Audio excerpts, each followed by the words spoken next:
Action Films present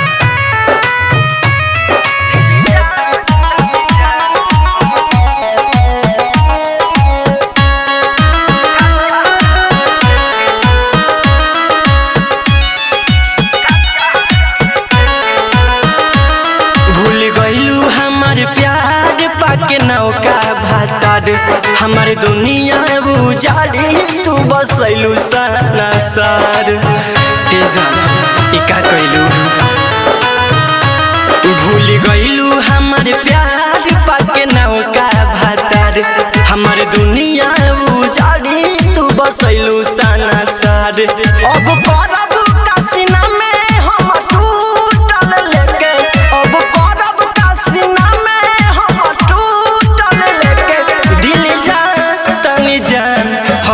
चाहरा में फेंके दिल जा तनी जान अपन का चाहरा में फेंके। Presented by Golu Sanjeev.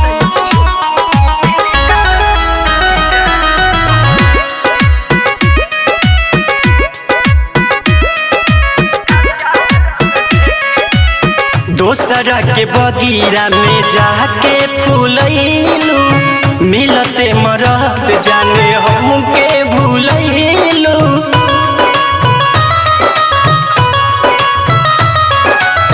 दोसरा के बगीरा में जाके फूलैलू मिलते मरद जाने हमके भूलैलू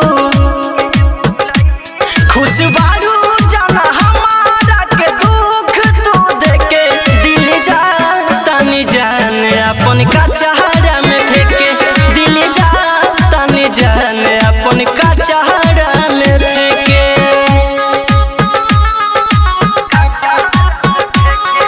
Mixed by Ria Digital Recording Studio, Narkatiyaganj.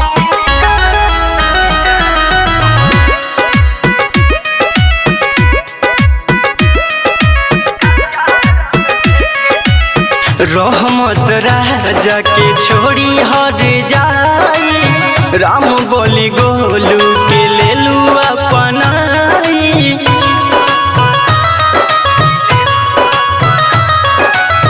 रहमत राजा के छोड़ी हट जाई राम बोली संजीव के लेलू अपनाई